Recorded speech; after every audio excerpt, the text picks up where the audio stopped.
સજ્જનો અને બહેનો, વ્યક્તિત્વના બે પાસા છે, બે પ્રકાર છે. એક જોડાયેલું વ્યક્તિત્વ અને બીજું બિન જોડાયેલું સ્વયંભૂ વ્યક્તિત્વ. જે વસ્તુ તમારા સાથે જોડાઈ હોય અને એના દ્વારા તમારું જે વ્યક્તિત્વ પ્રગટ થાય એ જોડાયેલું વ્યક્તિત્વ છે. દાખલા તરીકે મારા સાથે આ વસ્ત્રો જોડાયેલા છે. આ વસ્ત્રો સાથે જે હું દેખાઉં છું એમાંથી જે મારું વ્યક્તિત્વ નીકળે છે એ જોડાયેલું વ્યક્તિત્વ છે. આ વસ્ત્રો ન હોય ને બીજા વસ્ત્રો હોય તો હું કેવો દેખાઉં અને મારું વ્યક્તિત્વ કેવું હોય એ કલ્પનાનો વિષય છે. મારી બાજુમાં બેઠેલા દિલાવરસિંહજી વાઇસ ચાન્સલરની ખુરશી ઉપર બેઠા છે. ખુરશી જોડાયેલું વ્યક્તિત્વ આપે છે. તમે એમને ઉપકુલપતિ શ્રી તરીકે જુઓ છો અને ખુરશી એમાં જોડાયેલું તત્વ છે. જો એ ખુરશી ન હોય અને ખુરશી વિનાના એ હોય તો એમનું વ્યક્તિત્વ કેવું હોય? તમારી પાસે વસ્ત્રો છે, દાગીના છે, શણગાર છે, ઐશ્વર્ય છે, આ બધાના દ્વારા જે તમારું વ્યક્તિત્વ પ્રગટે છે એ જોડાયેલું વ્યક્તિત્વ છે. હું કાશીમાં રહેતો, અમારા એક આશ્રમના મહંત વાઇસ ચાન્સલરને મળવા આવ્યા. અમારે બંનેને સાથે જવાનું હતું. મેં કહ્યું ગાડી છે એને અહીં મૂકી દો દરવાજા આગળ, પણ એ દૂર એમનો બંગલો છે, આપણે ચાલીને જઈએ. મને કે ના, છેક સુધી ગાડી લઈ લો. મને આ વાત ગમી નહીં, પણ એમના આગ્રહથી ગાડી છેક સુધી લઈ ગયા. ત્યારે ગાડીનું વધારે મહત્વ હતું. આજે તો હવે ગાડીઓ બહુ કોમન થઈ ગઈ. અને જેવી અમારી ગાડી એમના બંગલાના દરવાજા આગળ ઊભી અને અમે ઉતર્યા, એની સાથે જે બહાર નીકળ્યા અમને સત્કારવા માટે. મને કે જો ગાડી પણ મૂકીને આવ્યા હોત તો અહીંયા પટાવાળો આપણને રોકી લો તેમ. આ આપણો જે સત્કાર થાય છે એ મારો ને તમારો નહીં, આ ગાડીનો થાય છે. એટલે મને સમજ પડી ગઈ હવે કે આ ગાડી ત્યાં કેમ નતા મૂકતા. અમારા વ્યક્તિત્વમાં ગાડીનો ઉમેરો થયો. તમે પણ કોઈ જગ્યાએ મહેમાન બનીને જાઓ અને મજૂર પાસે બિસ્તરા ઉપડાવીને જાઓ તો તમારું વ્યક્તિત્વ જુદું દેખાય. અને તમે પોતે જ બેગ બિસ્તરો ગાંધીજીની માફક જાતે ઉપાડીને નીકળ્યા હોવ તો લોકો સમજે કે કોઈ માથે પડે એવા માણસ આવ્યા છે, તો તમારું સત્કાર જુદી રીતે થાય. બીજાની વાત જવા દો, અમારા ધર્મસ્થાનોમાં પણ ગાડી પોતાનું અલગ વ્યક્તિત્વ ધરાવે જ છે. અમારા ધર્મસ્થાનોમાં પણ એવા કેટલાય છે જે તમારી ગાડીનો ક્લાસ જોઈને એ ક્લાસ પ્રમાણેનું સન્માન કરે છે. આ કઈ ગાડી છે? ફલાણી છે, તો આ માણસને આ ક્લાસમાં સ્થાન આપો. આ જોડાયેલું વ્યક્તિત્વ છે. અને જોડાયેલું વ્યક્તિત્વ છે એ માણસ એના લાભ પ્રાપ્ત કરતો હોય છે. પણ મારે એ ચર્ચા નથી કરવી. એક સ્વયંભૂ વ્યક્તિત્વ હોય છે જે જોડાયેલું નથી હોતું. તમારા વસ્ત્ર ગમે તે હોય, તમારી પાસે ગાડી હોય કે ન હોય, દાગીના વગેરે પહેર્યા હોય કે ન પહેર્યા હોય, કોઈ ખુરશી વિશેષ ઉપર બેઠા હો કે ન બેઠા હો, પણ તમારી પાસે તમારું પોતાનું એક અલગ વિશિષ્ટ તારવી શકાય એવું સ્વયંભૂ વ્યક્તિત્વ હોય છે. આ વ્યક્તિત્વને 4 ભાગમાં વહેંચી શકાય. સૌથી પહેલામાં પહેલું વ્યક્તિત્વ છે એ મસલ્સનું છે. તમે પહેલવાન છો, ગામા છો, કિંગકોંગ છો, તો તમારું એક વ્યક્તિત્વ છે. અને એ વ્યક્તિત્વને નિખારવા માટે કપડાં પહેરવાની જરૂર નથી, ખાલી જાંઘીઓ જ પહેરવાની જરૂર છે. આમ ચહેરો તમારો ફોટો પેલા કોઈ ફોટોગ્રાફર એના ઉપર મૂકશે, પેપરવાળા છાપશે, કારણ કે ત્યાં જે વ્યક્તિત્વ પ્રગટ થયું છે મસલ્સનું વ્યક્તિત્વ. આપણા જે પાત્રો છે એ પાત્રોમાં ભીમ એક એવું પાત્ર છે. ગ્રીકનો હર્ક્યુલિસ અને ભારતનો ભીમ, આ બંને સરખા પાત્રો છે. હર્ક્યુલિસ કે ભીમ પાસેથી જો મસલ્સ લઈ લેવામાં આવે તો એમની પાસે બચે શું? એ જ એનું વ્યક્તિત્વ છે. ગામા કે કિંગકોંગ કે એવા બીજા પહેલવાનો હોય એ પહેલવાનો પાસેથી એમની જે શારીરિક સૌષ્ઠવ શક્તિ છે એને જો લઈ લેવામાં આવે તો બાકી શું રહે એની પાસે? એનું વ્યક્તિત્વ મસલ્સ છે, શરીરની તાકાત છે, સૌષ્ઠવ છે. એક બીજું વ્યક્તિત્વ છે અને એ છે સૌંદર્યનું વ્યક્તિત્વ. મસલ્સ નથી પણ તમારી પાસે સૌંદર્ય છે. તમે રૂપનો અંબાર છો. અને એવું જે રૂપનું અંબાર વ્યક્તિત્વ હોય, તમે એને ગમે તેવા કપડાં પહેરાવો ને, કિમી વહી મધુરાણામ મંડનમ નાકૃતિનામ, મેકઅપ કરો ના કરો, ગમે તેમ એને ઊભું રાખો, પ્રત્યેક એંગલથી એનું સૌંદર્ય નીતરી રહ્યું છે. કોઈ મોનાલિસા હોય કે કોઈ બીજું એવું પાત્ર હોય, એની પાસેથી તમે સૌંદર્ય લઈ લો, બાકી શું રહ્યું? હવે એના વ્યક્તિત્વમાં રહ્યું શું? એની પ્રસિદ્ધિમાં બાકી રહ્યું શું? ત્રીજું જે વ્યક્તિત્વ છે એ કંઠનું છે. તમારી પાસે કંઠનું માધુર્ય છે. તમે જયારે ગાઓ ત્યારે હજારો માણસોને ડોલતા કરી શકો છો. જેમ નાગ ડોલે એવી રીતે તમે ડોલતા કરી શકો છો. આમાં નાગ શબ્દ બહુ સમજણપૂર્વક વાપરવામાં આવ્યો છે. જે ડંખ મારવાનો સ્વભાવ છે, જેનો ફૂંફાડા મારવાનો જેનો સ્વભાવ છે, એને ડોલતા કરો ત્યારે ડોલતા કર્યા કહેવાય. જે બેઠા અમથા ડોલ્યા કરતા હોય છે, એમને ડોલાવો તો કઈ મોટી વાત થઈ? એ તો અમથા ડોલ્યા કરતા હોય. પણ જેનો સ્વભાવ ફૂંફાડા મારવાનો છે, જયારે જુઓ ત્યારે ફૂં કરતા હોય છે, તમને ખબર નહીં હોય. સિંધમાં જયારે હિન્દુસ્તાન એક હતું ત્યારે લૂંટારા બહુ, ડાકુઓ બહુ. આજે પણ છે. આપણે જુદા પડ્યા એટલે ઘણાને ખબર નહીં હોય. પહેલેથી સિંધની અંદર ડાકુઓ, પુષ્કળ ડાકુઓ, લૂંટફાટ કરનારા. એટલે આજે હમણાં મિલિટરીને આખું સિંધ પ્રાંત સોંપી દેવામાં આવ્યું. એનું કારણ આ હતું. ડાકુઓ આવ્યા આખા ગામને લૂંટવા માટે. બરાબર એ જ સમયે ગામ વચ્ચે કંવરલાલ ભગત, સિંધી એક બહુ સારા ભગત થયા, એ આખ્યાન કરે અને પેલા ડાકુઓ આવ્યા, ઉભા રહી ગયા. અને આ કંવરલાલની નજર પડી કે આ ડાકુઓ આવ્યા છે ગામને લૂંટવા માટે. એને જે ગાવાનું શરૂ કર્યું, ઈશ્વરે એને કંઠ આપેલો. 2.5 કલાક સુધી એકદમ સ્થિરતા, શાંતિ રાખો બોલવાની જરૂર નથી. અશાંતિનું મૂળ તો આપણે પોતે જ છે. કાર્યક્રમ શરૂ ના કરીએ તો શ્રોતા અશાંતિ જ કરે ને. કાર્યક્રમ મોડો કરીએ, ન ગમે એવો કરીએ ને પછી શ્રોતાઓ અકળાય તો એમાં શ્રોતાઓનો દોષ નથી, દોષ આપણો છે. 2.5 કલાક પછી પેલા લોકો છે એમની પાસે જે કંઈ હતું એ કંવરલાલને આપીને ગામ લૂંટ્યા વિના ચાલ્યા ગયા. કોઈ કલા જિંદગીમાં એક ક્ષણ એવી આવતી હોય છે કે કરોડોને બચાવી લેતી હોય છે. એક પિસ્તોલ, એક હથિયાર આખી જિંદગી તમારી કમર ઉપર પડ્યું રહે, રોજ એનો ઉપયોગ ના હોય, પણ એક ટાઈમ એવો આવે કે તમે કોઈ અબડાની લાજને બચાવવા એનો ઉપયોગ કરી શકો, એ દિવસે ધન્ય થઈ જાય. પણ 20 વર્ષ પછી કે 25 વર્ષ પછી એવો એકાદ દિવસ આવવાનો હોય, એકાદ ક્ષણ આવવાની હોય, અને તમે રોજ એમ કંટાળીને કહો આ તો કશા ઉપયોગમાં આવતું નથી, આના કરતા સોનું લીધું હોય તો, આના કરતા શેર લીધા હોય તો એવા માણસો શેર તો ખરીદી શકે, સોનું તો ખરીદી શકે, ઇતિહાસનું નિર્માણ ના કરી શકે.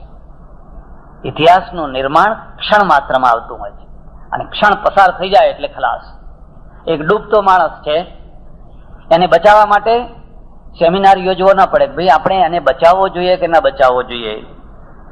ને બચાવવો હોય તો કોણે અંદર પડવું જોઈએ, કેવા કપડાં પહેરીને પડવું જોઈએ, શું કરવું જોઈએ, એ બધું નિર્ણય થાય પછી આપણે બચાવવા જઈએ. અને આવું જે કરે એના માટે જ વેદિયા શબ્દ વપરાયેલો છે, બીજા કોઈના માટે નહીં, આવા લોકો માટે જ વેદિયા શબ્દ વપરાયેલો છે. તમને ખબર હશે હમણાં મુંબઈમાં ધડાકા થયા, બોમ્બ ધડાકા થયા.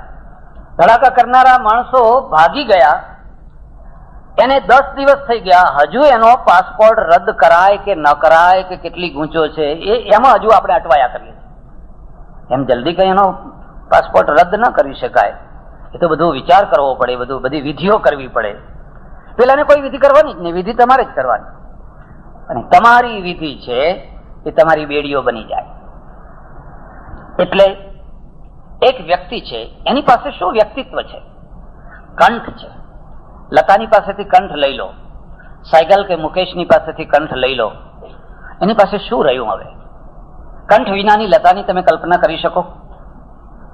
તો પછી એમાં ને કોઈ બીજી બાઈ કામ કરનારી હોય એમાં વગેરેમાં શું ફરક રહ્યો?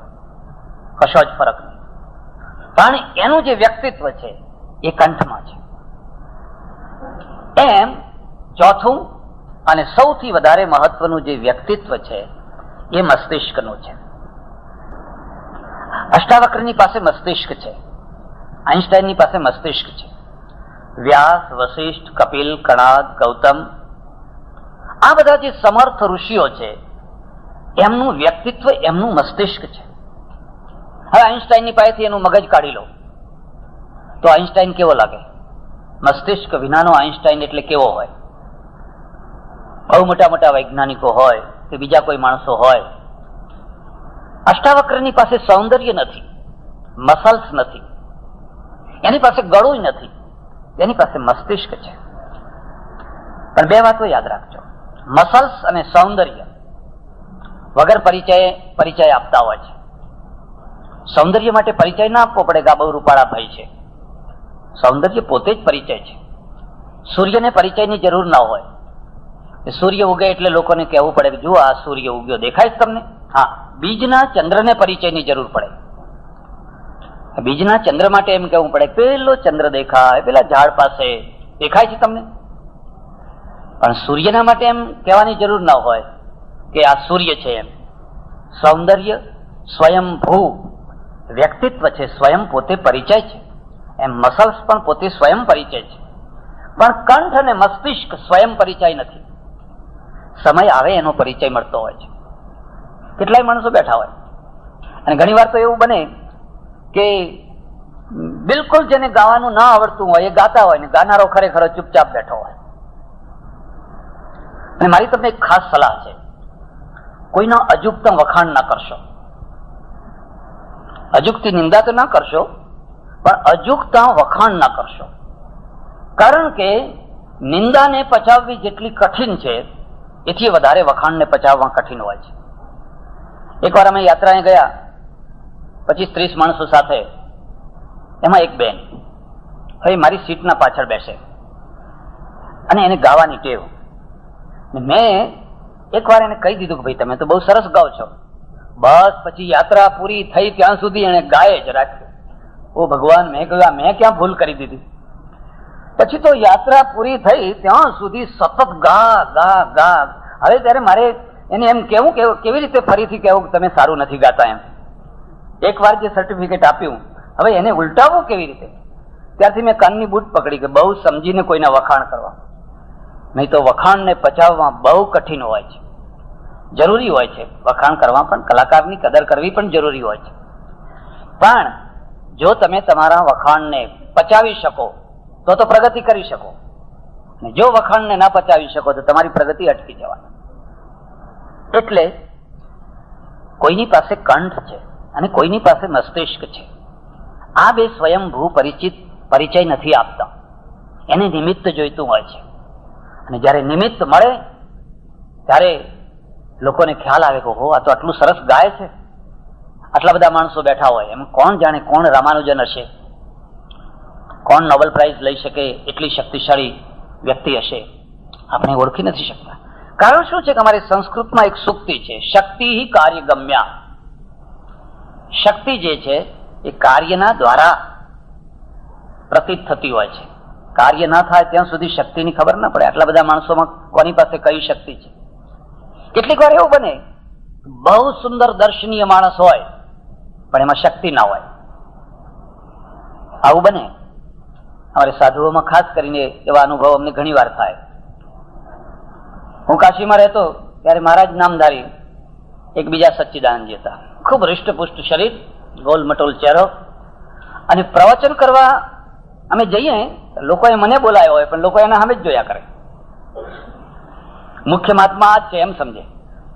એટલે હું પણ કોઈક બોલો ત્યારે મને કહે બોલના તુમ, દર્શન મેં દૂંગા. હું દર્શન આપીશ ને તમારે બોલવાનું. તમે બોલો નહીં, બોલના મારે નહીં બોલવાનું. શક્તિ કાર્ય ગમ્યા, શક્તિ કાર્યના દ્વારા પ્રગટ થતી હોય છે.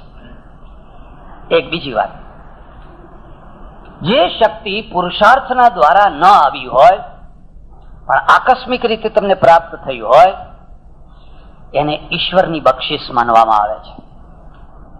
લતાને જે ગળું મળ્યું કોઈ પુરુષાર્થ કરવાથી મળ્યું, કોઈ ખાસ પ્રકારની ગોળીઓ ખાવાથી મળ્યું. એવી ગોળીઓ ખાવાથી હોય તો આપણે ખાઈ લઈએ. આ કુદરતી બક્ષિસ છે. કોઈની પાસે જે અદ્ભુત મસ્તિષ્ક છે તો કોઈ ખાસ પુરુષાર્થ કરવાથી મસ્તિષ્ક આવે છે.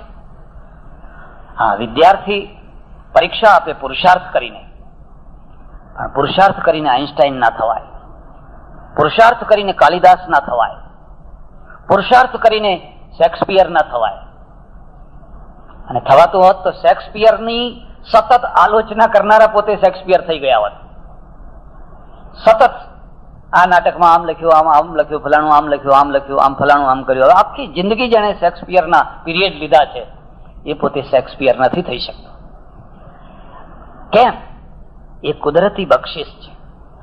અને જે વસ્તુ તમને કુદરતે બક્ષિસમાં આપી છે એનો જ્યારે તમે અહંકાર ન કરો, એની જ્યારે મોટાઈનો ભાર તમે ના ઉપાડો, ત્યારે એ વસ્તુ છે એ તમારા માટે આધ્યાત્મિક શક્તિનું કેન્દ્ર બની જાય. આધ્યાત્મિક શક્તિનું કેન્દ્ર બની જાય. કારણ કે આ તો તમારી મેળવેલી નથી શક્તિ. એક બીજી વાત, કેટલીક વાર આવી પ્રતીતિ કરાવવા માટે ભગવાન કોઈ કોઈ ઘટનાઓ ઘટાડતો હોય છે. ભગવદ્ ગીતામાં જોજો, એને લખ્યું છે મત્તઃ સ્મૃતિર જ્ઞાનમ અપોહનંચ વેદૈશ્ચ સર્વૈ રહમેવ વેદ્યો વેદાંત કૃત વેદ વિદેવ ચાહમ. અર્જુન, મત્તઃ સ્મૃતિ, આ તારી આટલી બધી યાદગીરી છે એ ક્યાંથી આવી યાદગીરી? બદામ ખાવાથી આવી. અને મારો અનુભવ છે, પૈસાદારના છોકરા બદામ ખાઈ ખાઈને ફેલ થતા હોય છે, અને ગરીબના છોકરા મ્યુનિસિપાલિટીની લાઇટ નીચે ઉભા રહીને ભણીને પણ ચંદ્રક લાવતા હોય છે. ક્યાંથી આવી? આ ઋષિઓ તો બધા શામા ખાતા, તાંદડા ખાતા, અને છતાંય કેટલી મેધા, કેટલી પ્રચંડ બુદ્ધિ, કેટલી સ્મૃતિ. એટલે લખ્યું મત્ત સ્મૃતિ જ્ઞાનમ. અર્જુન, હું જ્ઞાન આપનારો છું, અને અપોહનંચ, એ જ્ઞાન ઉપર પોતું કરનાર પણ હું જ છું. કોઈ વાર પોતું ફેરવી દઉં, બધું જ્ઞાન સમાપ્ત. તમારી પાસે કમ્પ્યુટર હોય કે ટેપ રેકોર્ડર હોય, એની કેસેટ હોય, પેલા મેગ્નેટમાંથી પાર કરો તો બધું ખલાસ, બધું તમારું પ્રોગ્રામ બધું ખલાસ. એમ હું કોઈ વાર પોતું ફેરવી દઉં. માણસ જયારે મરવા પડ્યો હોય, તમે જેને જોજો એની સ્મૃતિ લુપ્ત થઈ ગઈ હોય છે. એટલે આમ આંખો ફાડીને જોયા કરે લોકોને, પણ ઓળખી ન શકે. સગા દીકરાને ના ઓળખી શકે, આમ જોયા કરે. એ અંદરથી દુઃખી થાય છે, મથે છે, પણ પેલી સ્મૃતિનું જે કેન્દ્ર છે એના ઉપર પોતું ફરી ગયું છે. જો તમને ખબર હોય તો પૂર્વ બંગાળનો એક બહુ મોટો કવિ થયો નઝરુલ ઇસ્લામ, રવિન્દ્રની કક્ષાનો કવિ, રવિન્દ્રની કક્ષાનો અદ્ભુત કવિ. ઘણી વાર એવું બનતું હોય છે કે બે ઝાડ પાસે પાસે ઉગ્યા હોય છે, એક 20 ફૂટનું, બીજું 25 ફૂટનું. 25 ફૂટ વાળું છે આ 20 ફૂટને કેન્સલ કરી નાખતું હોય છે. બે બંગલા બાજુ બાજુમાં બંધાયા હોય છે. એક બંગલો જરા વધારે ભવ્ય હોય એટલે લોકો એના જ ફોટા પાડ્યા કરે ને પેલાના બિલકુલ પાડે છે. જો આ ના હોત તો આ જ પહેલો નંબર હતો. જો લતા ના હોત તો આશાનો જ પહેલો નંબર હતો. પણ આશા બિચારી થઈ ગઈ. એવું નથી કે આશાની અંદર કોઈ ક્ષમતા નથી. કેટલીક ગાયકી તો એના કરતા પણ એની પાસે વધારે છે, જો ગાયકીની દ્રષ્ટિએ જુઓ તો. પણ તે છતાં એક સવાયું વ્યક્તિત્વ આ વ્યક્તિત્વને દાબી દે છે. રવિન્દ્રના વ્યક્તિત્વે નઝરુલના વ્યક્તિત્વને દાબી દીધું. જો સમકાલીન રવિન્દ્ર ન હોત તો બંગાળી સાહિત્ય ઉપર નઝરુલ જ નઝરુલ ફેલાઈ જવાનો હતો. મેં એના ગીતો સાંભળ્યા છે અને તમને નવાઈ લાગશે. એના ગીતોની અંદર હિન્દુઇઝમ છે. ગંગાના ગીતો લખે છે, કાળીના ગીતો લખે છે. એના ઘરમાં શિવનો ફોટો છે, ગણપતિનો ફોટો છે, હિન્દુ દેવ દેવતાઓનો ફોટો છે. આ માણસ મજહબી નથી, ગુણગ્રાહી છે. અને પણ છેલ્લી ઘડીએ એની સ્મૃતિ લુપ્ત થઈ ગઈ. બિલકુલ બિલકુલ. એની જુવાની, એ સાહિત્યની રચના, એ સર્જકતા, જયારે એ કલમ ઉપાડતો હશે ને ધડ ધડ ધડ ધડ ધડ લખતો હશે, ચારે તરફથી જયારે અભિનંદનો આવતા હશે, કાર્યક્રમોમાં આમંત્રણ મળતા હશે ને એને જોઈને લોકો તાલીઓ વગાડતા હશે, પોતું ફરી ગયું. એની એવી દશા થોડી થઈ. પછી એને ભારતમાં લઈ આવ્યા અને પાછલી જિંદગી એ કલકત્તામાં રહ્યો. એટલે ગીતામાં લખ્યું છે, મત્ત સ્મૃતિર જ્ઞાનમ અપોહનં ચ અપોહનમ, સ્મૃતિ વિસ્મૃતિ. અને અહીંથી ભક્તિ માર્ગ શરૂ થાય છે. ભક્તિ માર્ગનું મૂળ અહીંયા છે. જે મને કંઈક જે મળ્યું છે એ મારા પુરુષાર્થથી મળ્યું છે. તમે કોલેજમાં એક સાથે 25 વિદ્યાર્થીઓ સાથે ભણો છો. એક જ વિદ્યાર્થી કેમ આગળ આવ્યો, બીજો કેમ ના આગળ આવી શકે? એનું શું કારણ છે? અહીંથી ભક્તિ માર્ગ શરૂ થાય છે. અને ભક્તિ માર્ગનું આ કેન્દ્ર બન્યું. આ તારી આપેલી શક્તિ છે. તારા કામમાં એનો ઉપયોગ કરીશ, તારી ઈચ્છા પ્રમાણે ઉપયોગ કરીશ, અને તારી ઈચ્છા હશે ત્યાં સુધી એ શક્તિનો ઉપયોગ કરીશ. ભક્તિ માર્ગને સમજવા જેવો છે. આ કોઈ વેવલાપણું નથી. આને તમે કોઈ અતિ શ્રદ્ધા ના માની લેશો, પણ આ જીવનની એક વાસ્તવિકતા છે. અને વાસ્તવિકતાની જેને અનુભૂતિ થઈ હોય એમ સમજી શકે. ગોસાઈજી મહારાજ નામ સાંભળ્યું હશે તમે, વલ્લભાચાર્યના પુત્ર. અકબરનો સમય અને તાનસેનનો ડંકો વાગે, અને કોઈ કોઈ સમયે જયારે જેનો ડંકો વાગતો હોય છે એ માણસમાં આપોઆપ એક મગરૂરી આવતી હોય છે. લોકો તમને મગરૂરી આપતા હોય છે. ફરતો ફરતો એ મથુરા આવ્યો અને મથુરામાં કોઈને પૂછ્યું કે અહીંયા કોઈ સંગીતનો પારખું માણસ છે? એક બીજી વાત વચ્ચે કહી દઉં છું. કલાકાર છે ને એને પૈસો ના આપો તો કદાચ ચાલે, જોકે પૈસો આપવો જોઈએ, પણ કલાકારની જો દાદ ના આપો ને તો કલાકારના માટે તમને દુશ્મન જેવા લાગે. હવે પેલો માણસ વગાડવા બેઠો હોય ને તમે મોઢું ઉતારીને આમ બેઠા હો, ગઝલ ગાનારા હોય ને એટલે જાણી કરીને સામે થોડા વાહવા કરનારા બેસાડે, એ મૂડ ઉત્પન્ન કરે. અને કોઈનો કાર્યક્રમ બગાડવો હોય થોડાક ઊંઘનારા માણસો આગળ બેસાડી દો, બીજું કશું જ નહીં કરવાનું. સોગ્યું મોઢું લઈને આમ બેઠા હોય એટલે પેલાનો મૂડ બગડી જાય, કારણ કે એને દાદ નથી મળતી, એની કદર નથી થતી. કલાકાર કદરનો ભૂખ્યો હોય છે, અને એટલે કોઈ કદરદાનને ખોળતો હોય છે. હું તબલા વગાડું અને કોઈ એને સમજે, હું સારંગી વગાડું, હું વાંસળી વગાડું, હું કંઈક ગાઉં અને એને કોઈક સમજે, 2 માણસો 4 માણસો પણ સમજે, પણ કશું જ ન સમજનારા ભેગા થયા હોય તો. રવિશંકરે એકવાર સંસ્મરણમાં કહ્યું કે રાજસ્થાન મારી જન્મભૂમિ, રવિશંકરની, અને કાર્યક્રમ આપવા માટે જવાનું થયું. અને મારા મનમાં એટલો બધો ઉમળકો કે મારી જિંદગીના જે ઉત્તમમાં ઉત્તમ રાગો છે એ રાગો મારે અહીં ગાવા, સિતારમાં ઉતારવા. ઓડિયન્સ તો ચિક્કાર થઈ ગયેલું, ભરપૂર થઈ ગયેલું, અને મેં એ રાગો ઉતારવાના શરૂ કર્યા એટલે ઓડિયન્સની અંદર કોઈ વાતો કરે, કોઈ જોકાં ખાય, કોઈનો મૂડ આવો, અને મારો મૂડ બગડી ગયો. હું અહીં ક્યાં આવ્યો? એક માણસે મને કાનમાં આવીને કહ્યું કે આ રાગ તો ગ્વાલિયરમાં ચાલે, દિલ્હીમાં ચાલે, રાજા મહારાજાના દરબારોમાં કદર કરનારા બેઠા હોય, અહીંયા તો કોઈ ઘોડા ચાલે એવો ઘોડા રાગ શરૂ કરો. અને મને લાઈટ થઈ. અને પછી મેં જે લોકોના જે ચીલા ચાલુ ધબડ ધબડ ધબડ ધબડ શરૂ કર્યું ને લોકો ખુશ થઈ ગયા. કહેવું પડે કે રાગ રાગણી કહેવી પડે હો. કલાકાર છે, કદરનો ભૂખ્યો હોય છે, એટલે એ હંમેશા કદરદાનને ખોરતો હોય છે. કોઈને પૂછ્યું કઈ છે કોઈ? હા, એક ગોસાઈજી છે, બહુ સંગીતના શોખીન છે, અને સંગીતમાં ઊંડાણ સુધી એ પ્રવેશેલા છે. ત્યાં ગયા અને કહ્યું કે જો આપની આજ્ઞા હોય, ઈચ્છા હોય તો હું 1-2 રાગ સંભળાવું. સંભળાવો, તમે આવા મોટા રાજ ગાયક, મારે ત્યાં આવો. ખૂબ સંભળાયો ખરેખર. પણ એ માણસે જયારે એમની હવેલીમાં પગ મૂક્યો ત્યારે સાથેના માણસે એક દોહરો બોલ્યો, અને દોહરાનો ભાવ એવો હતો કે આ પરમેશ્વરને ખબર હતી કે આવનારા સમયમાં એક તાનસેન નામનો ગવૈયો થશે. એ ગવૈયો ગાય અને જો શેષનાગ માથું ડોલાવે તો ધરતીનો વિનાશ થઈ જાય. એટલે શેષનાગને કાન નથી આપ્યા. નેત્રસ્રવા, નાગને કાન નથી હોતા, એને અમે સંસ્કૃતમાં નેત્રસ્રવા કહીએ છીએ, આંખથી સાંભળે છે. તમે એને ઉત્પ્રેક્ષા કરી કે આ નાગને કાન કેમ ના આપ્યા? કે જો કાન આપ્યા હોત તો આ પેલો તાનસેન ગાત, અને જો નાગે આમ માથું ડોલાવ્યું તો આ ધરતીનો શું થઈને ઉભું રહ્યું હોત. એટલે નથી આપ્યા. એક વાત યાદ રાખજો, થોડા વખાણ કરનારા માણસો રાખવા જ હોય તો રાખજો, પણ બે જગ્યાએ વખાણ ના કરવા દેશો. એક તો ઈશ્વરના મંદિરમાં જાઓ ત્યારે તમારા વખાણ ન થવા જોઈએ. ઈશ્વરના મંદિરમાં બેસીને તમે પ્રયત્નપૂર્વક તમારા વખાણ કરાવડાવો તો તમે ઈશ્વરના ગુનેગાર છો.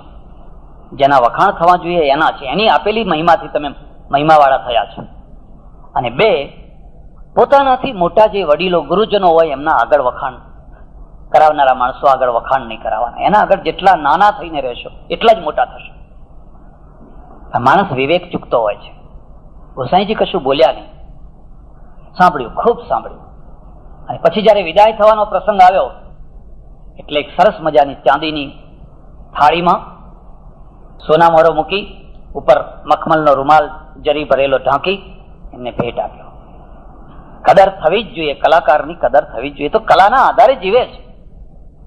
પણ એને વળી કેમ જાણે કેમ શું સૂઝ્યું, જતા જતા એને જોયું આમાં શું છે, જરા જોવું તો ખરો. તો મખમલ જરા ઊંચું કર્યું, સોના મોરો ભરેલી, સૌથી ઉપર છે ને એક ફૂટેલી કોડી મૂકેલી. સંદેશો આપવાની પણ એક ગજબની રીત હોય છે. જે આ કાર્ટૂન વાળા નથી જોતા તમે, આખો લેખ લખો ને જે આમાંથી સંદેશો ના નીકળે કે ચાર લીટીઓ આમ કરે એટલે એમાંથી એક સંદેશો નીકળી જાય. કાર્ટૂન કેટલો મોટો સંદેશો આપે છે. એમ કેટલીક વાર ઘણું બોલ્યા પછી પણ જે સંદેશો ન મળે એ નાની વાતમાંથી આપી શકાય. અને પેલો સ્તંભી ગયો. નક્કી આ ભૂલથી મુકાઈ ગયેલી નથી, પણ કોઈ ખાસ લક્ષ્ય કરીને મૂકેલી છે. ફૂટી કોડી એ પાછો આવ્યો. મહારાજ હું સમજ્યો નહીં, આ સોના મોહરોના ઢગલા ઉપર ફૂટેલી કોડી કેમ મૂકી છે? કે સમજવું હોય તો પાછા આવો, બેસો. બેઠા. એમના પાસે જે ગાનારાઓ હતા એમાંનો એક ગાનારો હરિદાસ, પોતળી પહેરે, શરીર આખું ઉઘાડું, પાતળું શરીર, માથું મુડાવેલું. એને હરિદાસને બોલાવ્યા અને હરિદાસને કહ્યું બે પદો સંભળાવો, ભગવાનના બે પદો સંભળાવો. અને હરિદાસે જ્યાં નાભીમાંથી સ્વર કાઢ્યો સંભળાવવા માંડ્યા, પેલાના આંખમાંથી, તાનસેનની આંખમાંથી પાણી વહેવા લાગ્યું. અને એને કહ્યું સારું છે તમે અહીંયા પડ્યા છો, જો તમે બહાર સ્ટેજ ઉપર આવ્યા હોત તો દિલ્હીના દરબારમાં તાનસેન ન હોત, હરિદાસ હોત. આટલું સરસ ગળું, આટલી સરસ ગાયકી, અને એક પોતળી પહેરીને તિલક કરીને મુડેલા માથે માણસ બેઠેલો છે. ગોસાઈજીએ જવાબ આપ્યો, જો એટલે જ હું તમને કહું છું, તમારું ગળું, તમારું સંગીત સોના મોહરોના ઢગલા કરતા મોટું છે, પણ કોઈ બાદશાહ માટે છે, કોઈ રાજા મહારાજાને રીઝવવા માટે છે. એટલે અંતે ફૂટેલી કોડી જેવું છે, અંતે ફૂટેલી કોડી જેવું છે. રાજા મરી જશે, બાદશાહ મરી જશે, તમારું સંગીત મરી જશે. આ હરિદાસ છે ને એનું સંગીત રાજા મહારાજા માટે નથી, પણ મહારાજાના મહારાજા માટે છે, મહારાજાઓના મહારાજા માટે છે. સોના મોહરો લેવા માટે નથી. સ્વાંત સુખાય તુલસી રઘુનાથ ગાથા ભાષા નિબંધ મતિ મંજુલમાં તનોતી. આ સમર્પિત સંગીત છે. એટલે વર્ષો પછી પણ આનું સંગીત મરવાનું નથી. આ ભક્તિ માર્ગ છે. અહીંથી એમાં એક દિવ્યતા પ્રગટ થતી હોય છે. જ્યાં કોમર્શિયલ દ્રષ્ટિ પૂરી થઈ, જ્યાં સાંસારિક ઈચ્છાઓ પૂરી થઈ, અને એ જ શક્તિ જયારે સ્વતઃ કૃષ્ણ પ્રીત્યર્થ વહેવા લાગે એટલે એમાંથી કોઈ રવિશંકર મહારાજ પેદા થાય, એમાંથી કોઈ ગાંધીજી પેદા થાય, એમાંથી તુકારામ પેદા થાય, નરસિંહ મહેતા પેદા થાય, મીરાબાઈ પેદા થાય. એક અદભુત વ્યક્તિત્વ પ્રાપ્ત થાય. મસ્તિષ્કનું પણ એવું જ. કેટલીક વાર ઈશ્વર છે ને ગજબની વાત કરતો હોય છે. અને મસ્તિષ્કની અંદર કેમ માણસ જયારે જન્મ લેવા આવતો હોય છે ને ત્યારે ભગવાન બધા ડબલા લઈને બેઠો હોય છે, જાત જાતનો ચપટી ભરી ભરી નાખતો હોય છે. આ માણસ આ જાય છે, સૌંદર્યનું ડબલું, ચપટી મોટી થઈ ગઈ છે, રૂપનો અંબાર થઈ ગયો, પણ બુદ્ધિની ચપટી નાની થઈ ગઈ. એટલે એને સતત કહેવું પડે, બોલવાનું નહીં તારે, ચૂપ રહેવાનું તારે. બોલો મૂર્ખો શોભતે તાવત યાવત કિંચિન્ન ભાષતે.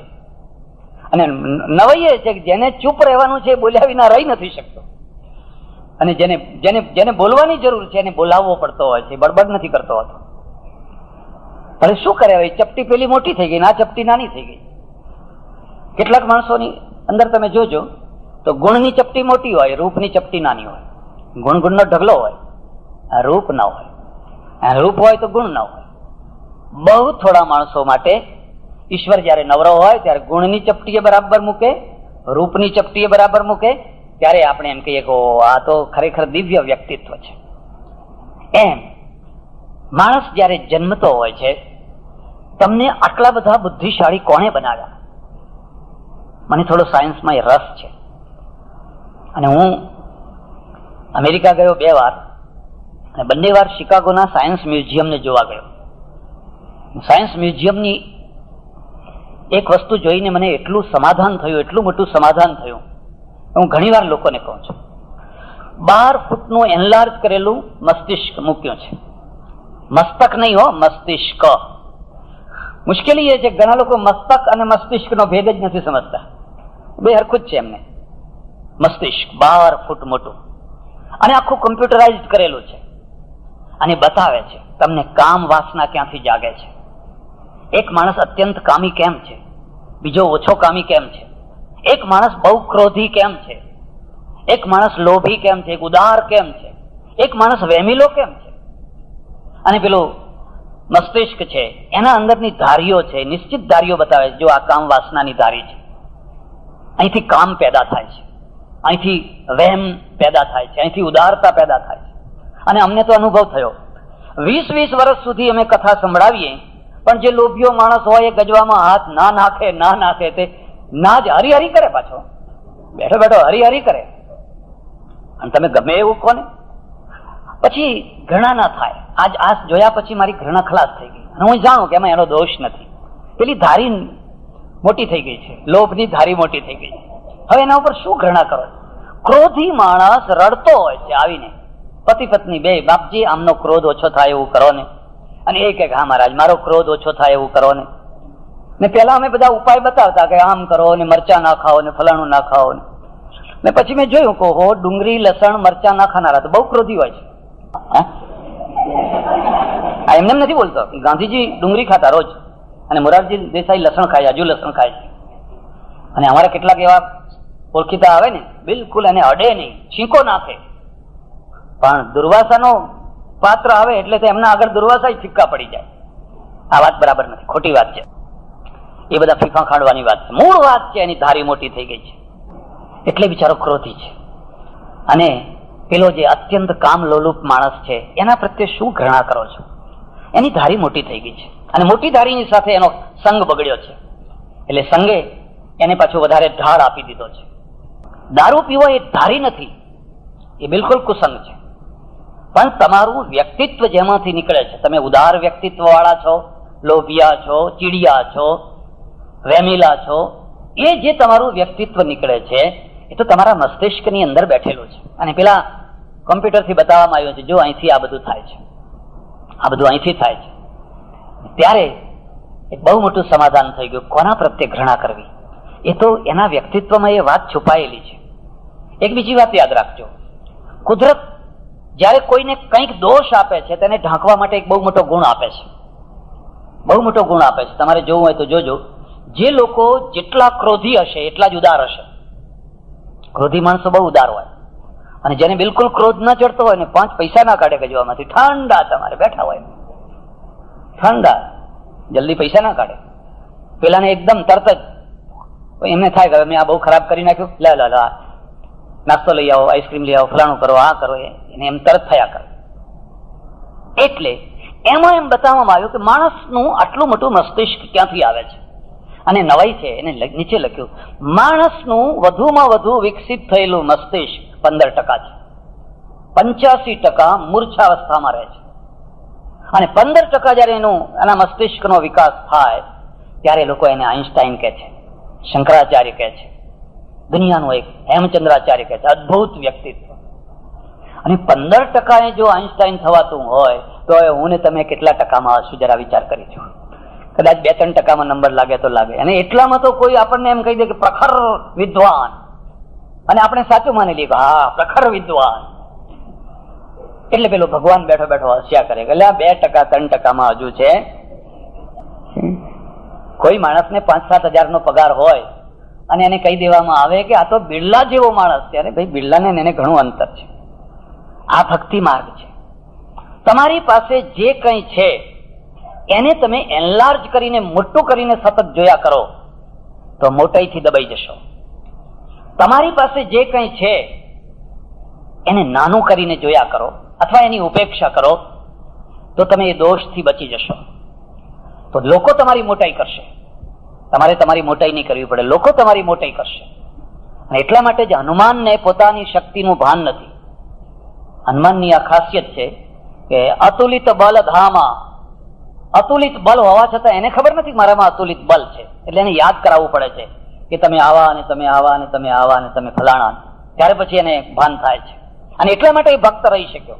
જો એને સતત ભાન રહ્યા કર્યું હોત કે હું અતુલિત બલ વાળો છું, હું અતુલિત, તો એને એમાં એક દિવસ એવું જ થાય કે રામ તો કઈ નહીં મારા આગળ, આ રામ એટલે કશું જ નહીં, હું જે છું તો હું જ છું.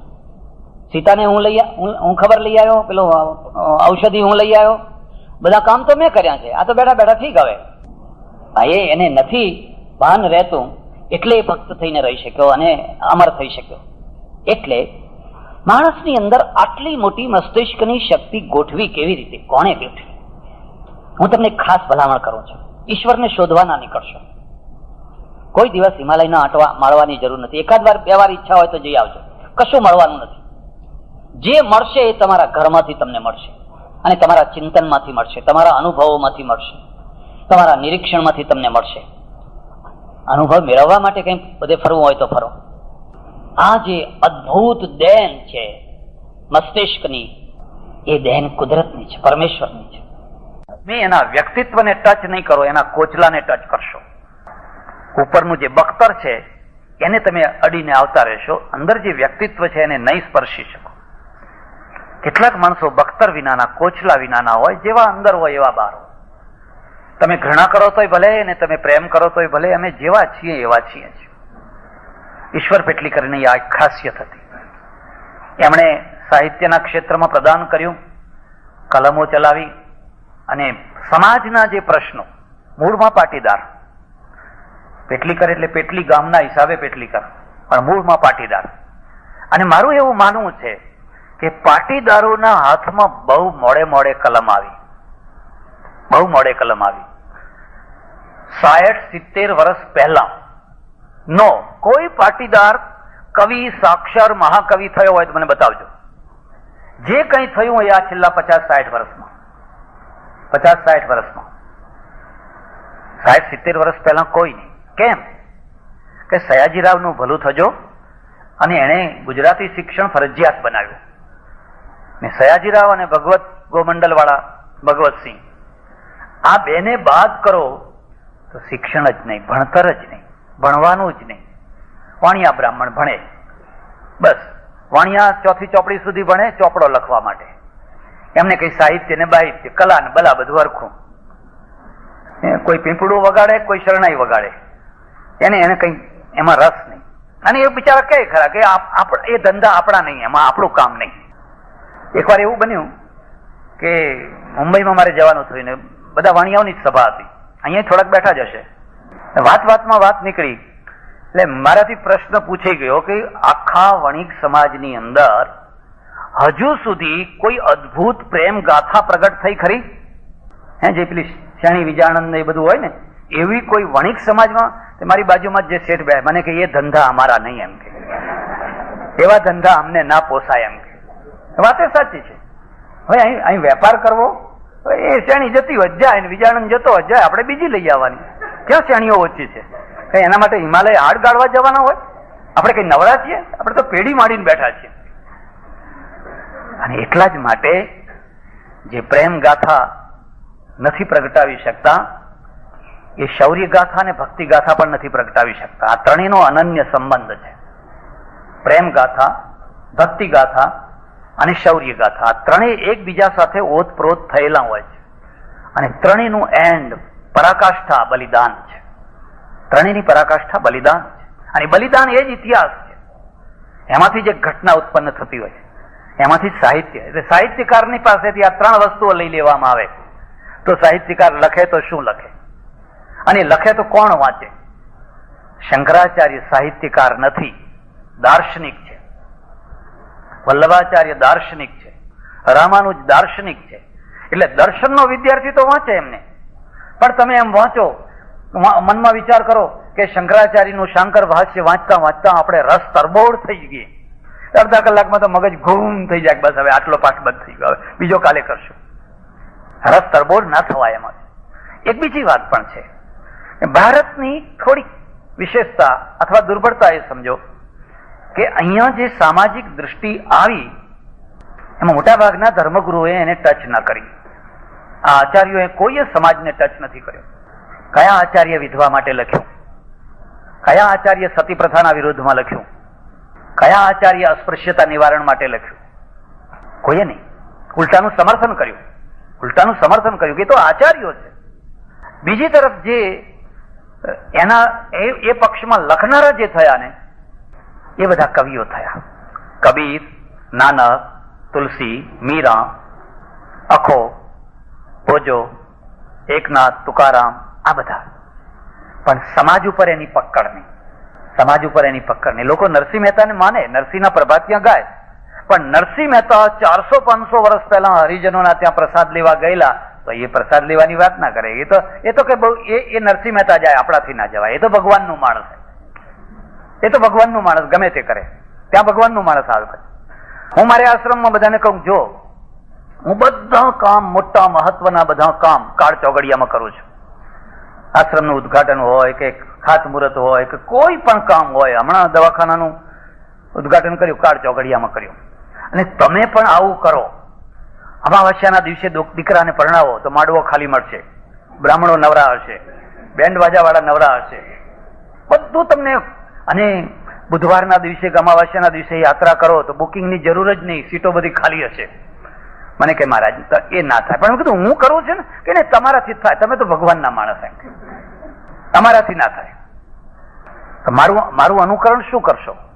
આ અનુકરણ નહીં કરવાનું. નરસિંહ મહેતાનું એ અનુકરણ નહીં કરવાનું કે એ ગયા હતા હરિજનના ત્યાં પ્રસાદ લેવા માટે. એ અનુકરણ નહીં. એના કારણે તેને નાતબાર મૂકવો પડ્યો. તો અનુકરણ શું કરવાનું? બસ જાગને જાદવા કૃષ્ણ ગોવાળિયા, તુજ વિના ધેનુમાં કોણ જાશે. ગઈ નાખો હવારે. હવાર થાય ને રોજ ગઈ નાખો. નરસિંહ મહેતાનો જય જયકાર થઈ ગયો. સમાજની પકડ કોના ઉપર? સમાજ કોણ ઘડતો હોય છે? અને જે લોકો સમાજ ઘડતા હોય છે એની પાસે જો સામાજિક નોલેજ ન હોય, સામાજિક કરુણા ન હોય, સામાજિક દયા ન હોય તો એ કઠોર સમાજ ઘડશે, તો એ ક્રૂર સમાજ ઘડશે. દુલાભાઈ આકાગ નામ સાંભળ્યું છે? કાઠિયાવાડનો કવિ. અને કાઠિયાવાડ તો કવિતાનો દેશ છે. એના એકે એક પથ્થરમાં કવિતા છે, એકે એક પથ્થરની અંદર દુહા, ચોપાઈ, છંદ. હવે આ માણસ છે એ ફરતો ફરતો ફરતો એક નદી પાસે ગયો. એ નદી જોઈ, નદી કેવી પાણી જઈ રહ્યું છે, 2 કરાળ ભેખડો છે, ઊંચી ભેખડો, એના વચ્ચેથી પાણી જઈ રહ્યું છે. કવિએ તરત જ ઉત્પ્રેક્ષા કરી, હા શું નદી! એમ કે નિરખી તટની ઘેલી ડુંગરની, નિરખી તટની ઘેલી ડુંગરની, કોના વજ્ર હૈયા એને કોણે ખડી. કોના વજ્ર અહીંયા હશે કે નદીને ખડી હશે? કેમ? જાણે રૂઢીની ભેખડ આભડી. રૂઢીની ભેખડ આભડી. રૂઢિઓ છે એ રૂઢિઓની ભેખડો એટલી ઊંચે છે કે આકાશ સુધી કોઈ કૂદીને બહાર ના જઈ શકે. એને નિરખીને મારું મન ન ઠરે. પછી કે છે સરિતા જળમાં સારા ભારતની. આ સરિતાના જળ જે છે ને એ જળ નથી. સરિતા જળમાં સારા ભારતની વિધવા સુકુમારીના આંસુ વહે. વિધવા સુકુમારીના આંસુ વહે. આ સમાજનો માણસ છે. આ સમાજનો માણસ છે. કોઈ આચાર્ય લખ્યું હોત તો એનું માથું મોડાવી નાખવાનું, એને આમ કરી નાખવાનું, વર્ષ સુધી બહાર નહીં નીકળવા દેવાની, નીકળે તો આવો દંડ કરવાનો. એ ભેખડો ઊભી કરી, એ ભેખડો ઊભી કરનારા એના વાળ મોડાવી નાખવાના. હું હમણાં એક ઘરે ગયો, મારા ઓળખીતા પટેલ, બહુ મોટા માણસ, એમના ભાઈ ગુજરી ગયા. આખા ઘરના બધા માણસોના માથા મોડાવી નાખ્યા. હવે છોકરાઓ, કોલેજમાં જનારા છોકરાઓ, એના માથા મુડાઈ નાખે બધા, મુડિયા બધા આયા પગે લાગવા માટે. અને મારું હૃદય એવું કકડી ઉઠ્યું.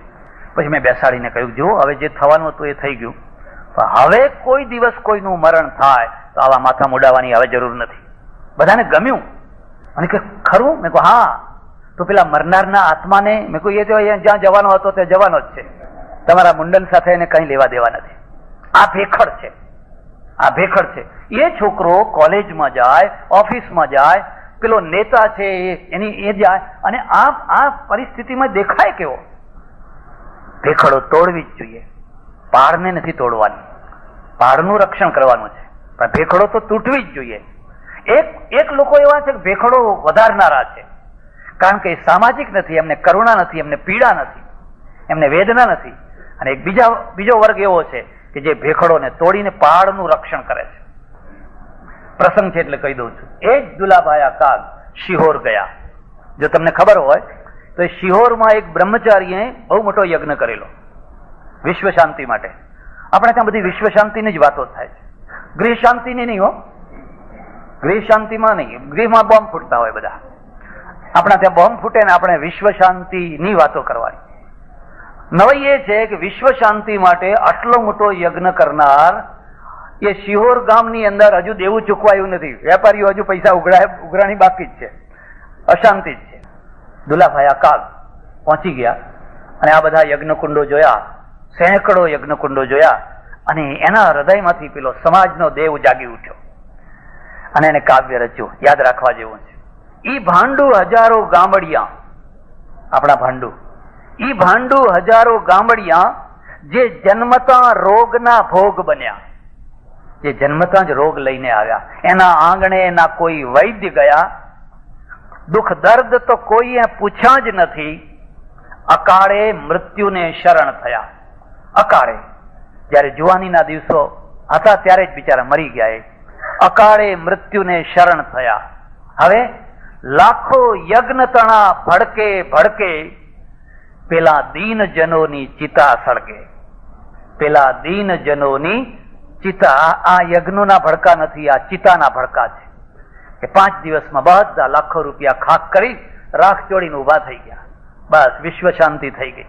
પેલા પાદરીઓ, પેલા ખ્રિસ્તીઓ ગામડે ગામડે ફરીને દવા આપે, અનાજ આપે, કપડાં આપે, એમનો ધર્મ વધે, જય જયકાર થાય, ને આપણે ભડકા કરીએ. આ કવિનો આક્રોશ છે, કેમ કે સમાજનો માણસ છે. પેલા તો કહે છે કે આ યજ્ઞ કરો તો વિષ્ણુ લોકમાં જવાય, આ કરો તો ફલાણા લોકમાં જવાય, આ કરો તો ફલાણા લોકમાં જવાય. એ બધા લોકમાં મોકલશે, પણ અમારે આ લોકમાં જીવવું છે, એનું શું? આ લોકનું શું? ઈશ્વર પેટલીકર એવો જ એક સામાજિક માણસ હતો, અને એમને એક વાતની અંદર સમાજના પ્રશ્નો, જ્ઞાતિઓના પ્રશ્નો, આંતરલગ્નના પ્રશ્નો, બીજા બધા પ્રશ્નો, અસ્પૃશ્યતાના પ્રશ્નો, એ બધા પ્રશ્નોને એમણે એમના કલમની અંદર કોઈ વાર કાંતા સંમિત ઉપદેશથી, કોઈ વાર સીધા નિબંધથી, તો કોઈ વાર બીજી આડકતરી રીતે, પણ વિપુલ સાહિત્યમાં તમે જોશો તો ડગલે ને પગલે એમાં એક સમાજનું દર્શન થશે. આવા એક સમાજ ચિંતક અને સમાજના દર્શક એવા વ્યક્તિના વ્યક્તિત્વને સાચવવા માટે, પ્રેરણા માટે પ્રતિ વર્ષ ચારુતર વિદ્યા મંડળ અહીંયા એમના નિમિત્તે એક સભાનું પ્રવચનનું આયોજન કરે છે. એ આનંદનો વિષય છે, અને અમારા માટે આનંદનો વિષય એટલા માટે છે કે ભારતનો મૂળ પ્રશ્ન ધાર્મિક છે, સામાજિક છે, રાજકીય છે. તમે જો તમારા ધર્મને વ્યવસ્થિત નહીં કરી શકો તો ધર્મના દ્વારા તમે દુઃખી થશો. તમે જો તમારા સમાજને સમય રહેતા વ્યવસ્થિત નહીં કરી શકો તો તમે સામાજિક રૂઢિઓમાં, ઘરેડોમાં તમે દુઃખી થશો. તમે જો સમય રહેતા તમારા રાજકીય પરિપ્રેક્ષ્યને વ્યવસ્થિત નહીં કરી શકો તો આઝાદીને સાચવી નહીં શકો, અને આઝાદી ગુમાવી બેસશો. આ ત્રણ કાર્યો કોણ કરશે ને કોના દ્વારા થશે? જેની પાસે શુદ્ધ દર્શન છે, રાજદર્શન છે, સમાજ દર્શન છે, ધર્મ દર્શન છે, એવા વ્યક્તિઓના દ્વારા. હું ઈશ્વર પેટલીકરને એ કક્ષામાં મૂકું છું કે એ પોતે સ્પષ્ટ હતા, અસ્પષ્ટ નતા, ગૂંચવાડાવાળા નતા. એની પાસે એક સ્પષ્ટ દર્શન હતું, સમાજનું, ધર્મનું અને રાજકીય ક્ષેત્રનું. એ દર્શન આજે પણ પ્રસ્તુત છે, અપ્રસ્તુત નથી. આજે પણ એટલું જ ઉપયોગી છે જો આપણે એનો ઉપયોગ કરી શકીએ તો આજના દિવસે આવા એક સમર્થ સાહિત્યકાર, પત્રકાર, લેખક, કટાર લેખક, સમાજ નિરીક્ષક, સમાજ સુધારક, જેને ઘણી ઘણી વાતો કહી શકાય એવા એક સમર્થ વ્યક્તિના વ્યક્તિત્વને અંજલિ આપવા માટે આપણે સૌ એકત્રિત થયા છીએ. ત્યારે હું પરમેશ્વરને હૃદયથી પ્રાર્થના કરું કે મારા દેશની અંદર આવા જ વ્યક્તિત્વવાળા કલમના ધણીઓ. વચ્ચે એક બીજી વાત કહી દો, કલમ છે ને એની કાયરતા જેવી કોઈ કાયરતા નથી. તલવારની કાયરતા ક્ષણિક હોય છે, પણ કલમની કાયરતા બહુ લાંબી અસર આપતી હોય છે. અને કલમની બહાદુરી જેવી કોઈ બહાદુરી નથી. તલવારથી લડનારા ઘણા માણસો હોય છે, પણ તલવાર કરતા કલમથી લડનારા જે માણસો છે એ બહુ. અને તલવાર અને કલમ લાંબા સંઘર્ષ પછી થાકતી હોય છે, દરેકને થાક લાગતો હોય છે. જો એને પાછળથી લક્ષ્મીનું બેકગ્રાઉન્ડ ના મળે, નર્મદ થાકી ગયેલો પાછલી જિંદગીમાં બહુ તકલીફ પડેલી, અને રાણા પ્રતાપે થાકી ગયેલો, એની તલવાર થાકી ગયેલી. જો ભામાશાહ ન મળ્યા હોત તો કદાચ પ્રતાપનો ઇતિહાસ જુદો હોત. ભામાશાહે બચાવી લીધા એને. એમ સમાજનો જે સમર્થ વર્ગ છે, જેની પાસે થોડુંક પણ ચિંતન, બુદ્ધિ, દૃષ્ટિ કંઈક હોય, એ વર્ગની એક બહુ મોટી જવાબદારી છે કે આપણા ત્યાં જે સમર્થ તલવારવાળા, સમર્થ કલમવાળા, એનું પોષણ કરો. ઈશ્વર પેટલીકર દિવંગત થયા પછી પણ આજે એ રીતે અમર છે કે એમના અક્ષરદેહ અમર છે. એના અક્ષરદેહને ઘર ઘર સુધી પહોંચાડવાનું કામ ધારે તો લક્ષ્મીપતિઓ કરી શકે, ધારે તો એના પુસ્તકો સસ્તા બનાવીને ભેટમાં આપીને આ મોટું કામ કરી શકે અને લોકો એમાંથી સંદેશો મેળવી શકે. તો હું પરમેશ્વરને ફરીથી પ્રાર્થના કરું કે ચારુતર મંડળ પ્રતિ વર્ષ જે આયોજન કરે છે એ બદલ એને અભિનંદન. અને આ એક મહાન સાહિત્યકારના સંદેશને ગામ ગામ સુધી, ઘર ઘર સુધી આપણે પહોંચાડવાનું કાર્ય કરી શકીએ એવી આપણને સૌને ભગવાન શક્તિ આપે. આભાર, ધન્યવાદ. હરિઓમ તત્સત.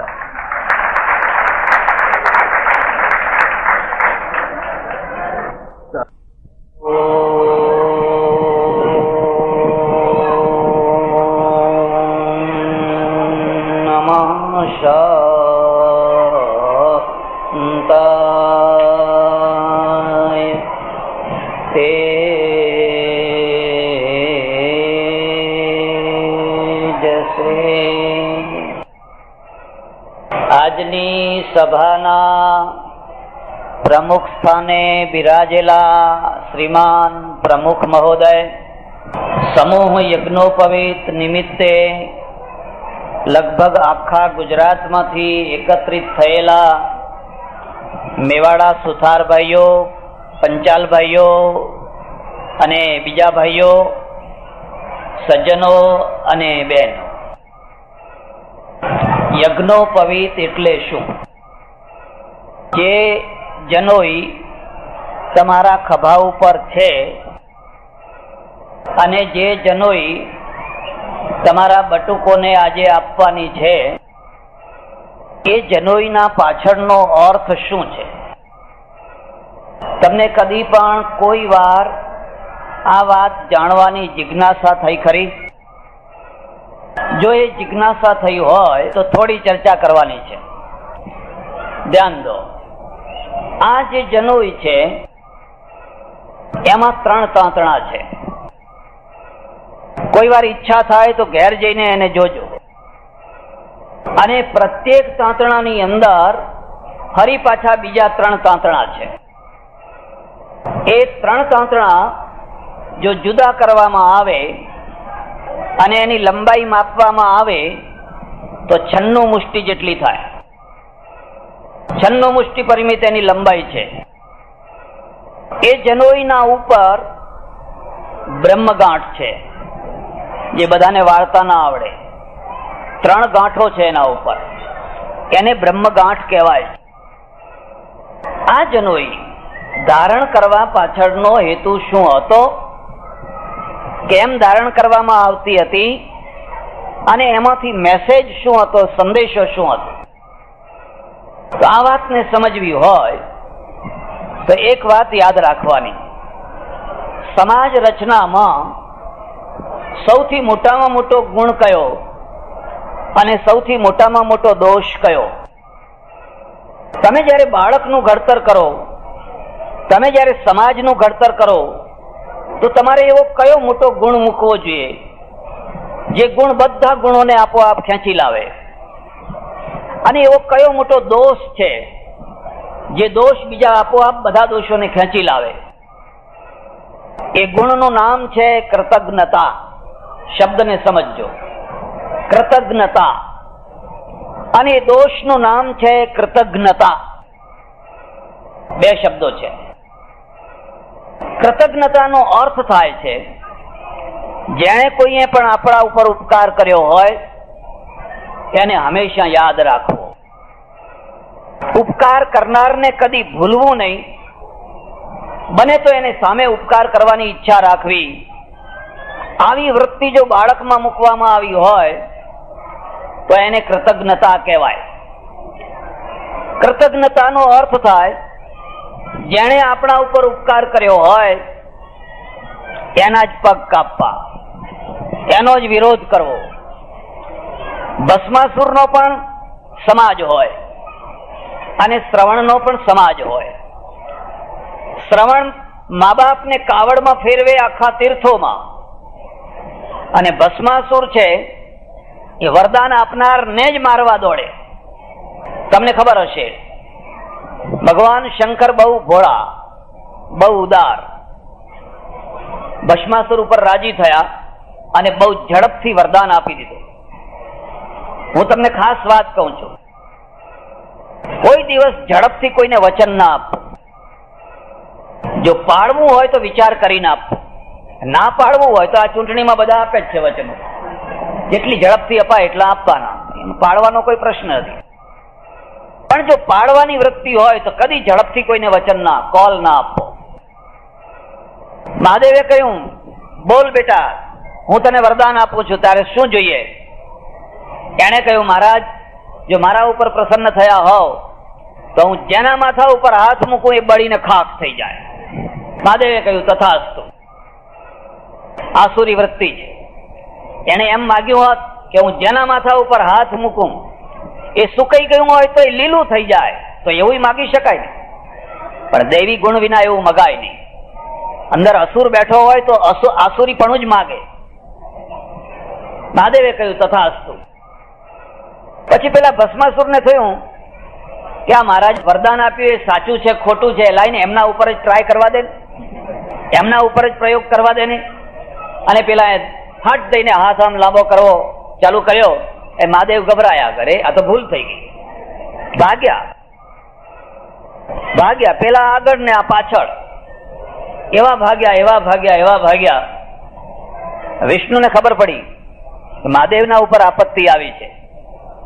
એટલે તરત જ 16 વર્ષની એક કુમારીનું રૂપ ધારણ કરી શૃંગાર સજી અને રસ્તામાં ઉભા રહ્યા. પેલો અસુર આવ્યો દોડતો અને એનું ધ્યાન પેલી યુવતી ઉપર પડ્યું. એટલે મહાદેવ તરફ દોડવાનું બંધ કરીને એની પાસે ગયો. તમે અહીં કેમ ઉભા છો? કે છે, હું તો વરની શોધમાં નીકળી છું. મારે પરણવું છે પણ હજુ સુધી મને કોઈ વર મળ્યો. એટલે કહ્યું કે શોધવાની શી જરૂર છે, હું હાજર છું ને. કે ના, તમે દેખાવ છો તો સારા, પણ મારો એક પ્રતિજ્ઞા છે કે મારા જેવું જેને નાચતા આવડે એને જ હું વરું. જેવા હાવભાવથી હું નાચું એવા જ હાવભાવથી કોઈ નાચે એને વરું. બે નાચવાનું શરૂ કર્યું. બરાબર નાચતા પેલી જે મોહિની હતી એને પોતાના માથા ઉપર આમ હાથ કર્યો. એટલે પેલા અસુરે પણ પોતાના માથા ઉપર હાથ કર્યો. બળીને ખાખ થઈ ગયો, રાખ થઈ ગયો. વિષ્ણુ હસ્યા. પેલા મહાદેવને કે ઉભા રહો, કે ઉભા રહેવા એવું નથી, પાછળ અસુર પડ્યો છે, કે એની દવા મેં કરી દીધી છે, ફરીને આવી ભૂલ ના કરતા. એક ભસ્માસુર વૃત્તિ વાળો માણસ હોય ને સમાજ હોય, તમે આંગળી પકડીને એને દુકાન કરી આપો, એ તમારો પહેલો દુશ્મન થાય. એને નોકરીએ વળગાડો, એ નોકરી મેળવ્યા પછી તમારો દુશ્મન થાય. એને ધંધે વળગાડો, એને મકાન લઈ આપો, તમે એનું કંઈક ભલું કરો, પણ ભલું કરનારનો જે દુશ્મન બને. આ સમાજનો સૌથી મોટામાં મોટો દોષ કહેવાય. અને આવા દોષથી બચવું હોય તો સમાજને કૃતજ્ઞ બનાવવાનો, કૃતજ્ઞ નહીં, કૃતજ્ઞ. તો આ બાળકને બચપણથી સંસ્કાર આપવાના. એક પ્યાલો પાણી કોઈનો પીવે તો સમય આવે 2 પ્યાલા પીવડાવજે. કોઈના ઘેર 1 વાર જમવા બેસે તો સમય આવે એને 2 વાર જમાડજે. ખાલી જમ ના કરીશ, પણ જમાડતા શીખજે. આવી રીતે સમાજને પ્રત્યુપકારની ભાવનાથી ભરી દે, એનું નામ કહેવાય કૃતજ્ઞ સમાજ. આ કૃતજ્ઞતાને બતાવવા માટે આપણા ઋષિઓએ કહ્યું, જે માણસ જન્મે છે એના ઉપર 3 દેવા હોય છે. યાદ રાખજો, 3 દેવા હોય છે, એને ઋણ કહેવાય. એ 3 દેવાનો ભાર ખભા ઉપર ઉંચકવા માટે એ ખભા ઉપર 3 કાંતળા વાળી જનોઈ મૂકી છે.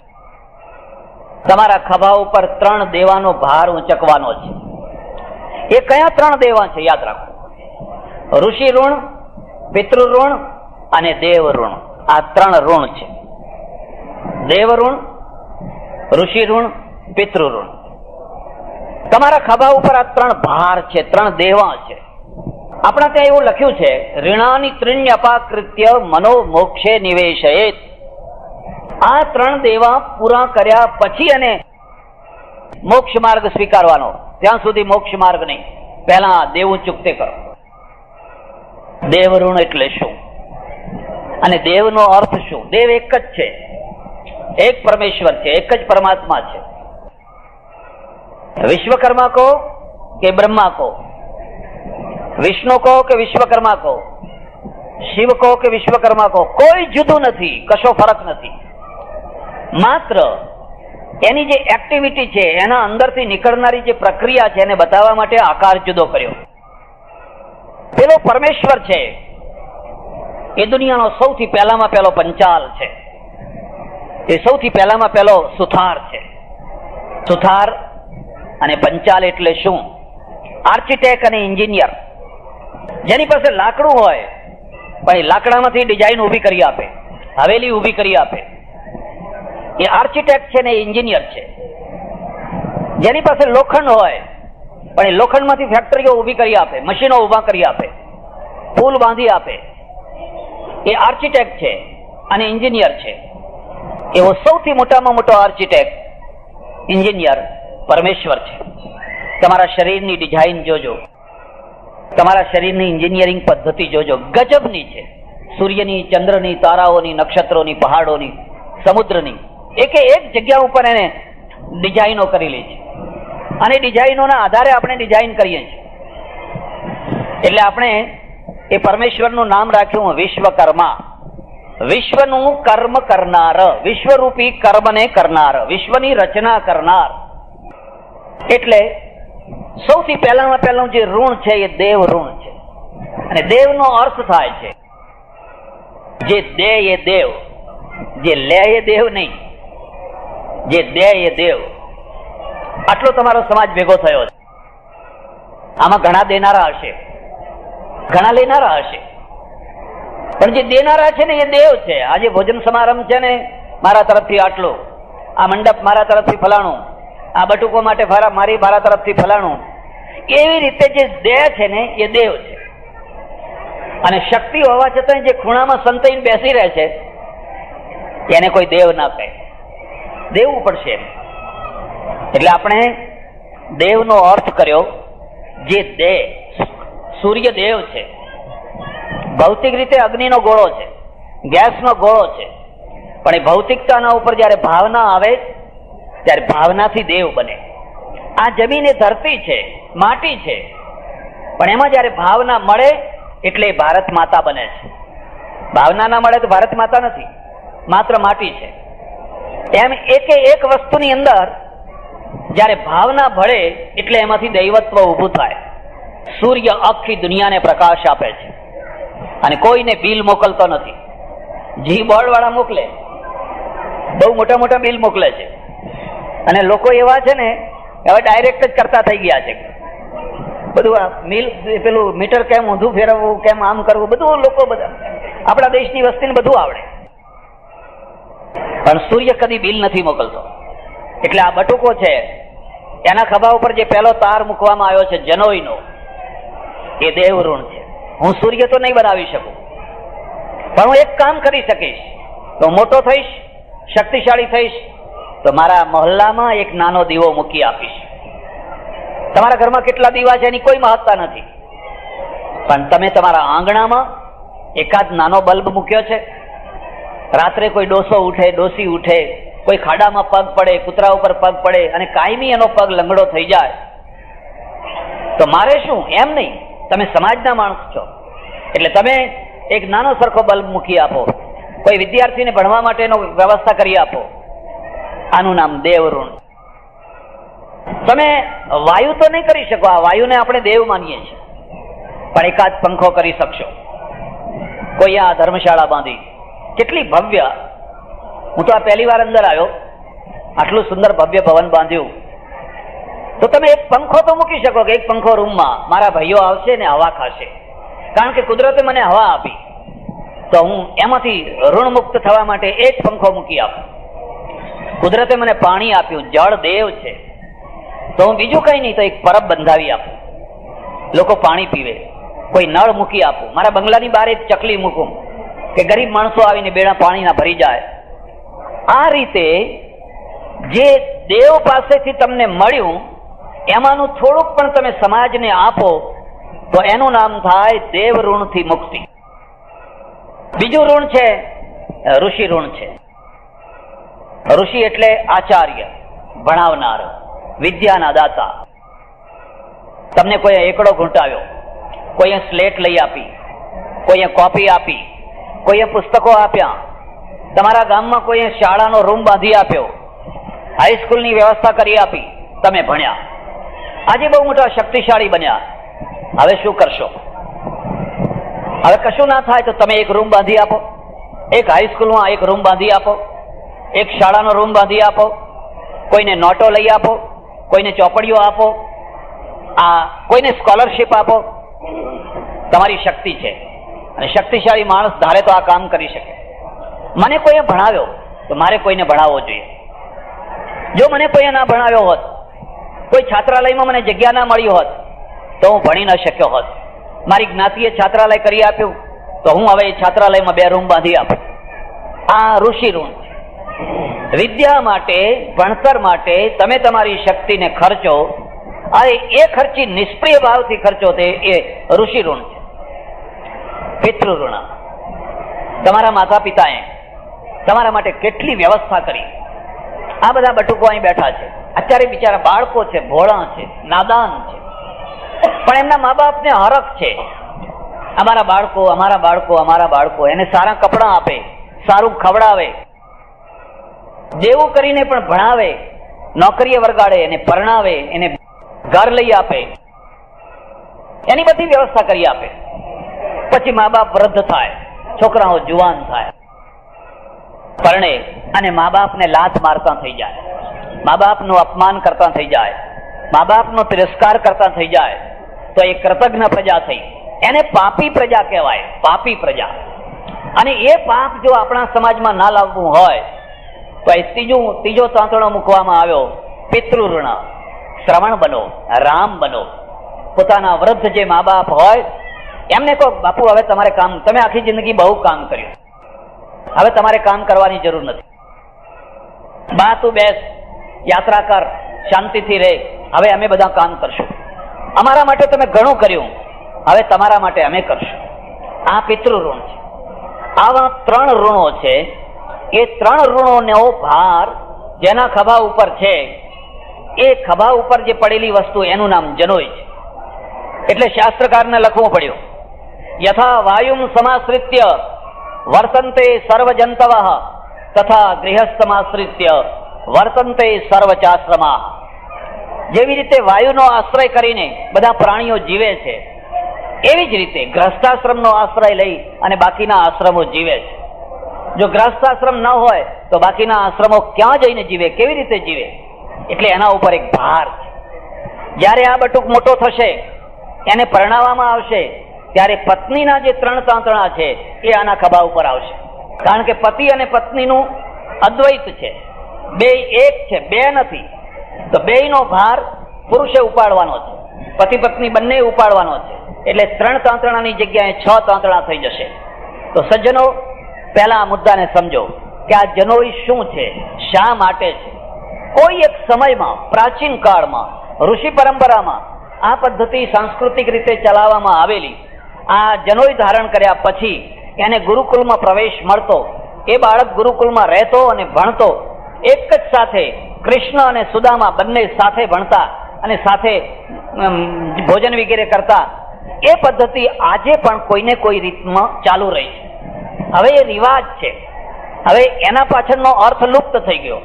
હવે એક રિવાજ છે, ને રિવાજ કેમ છે તમને કદાચ ખબર હોય કે ન હોય.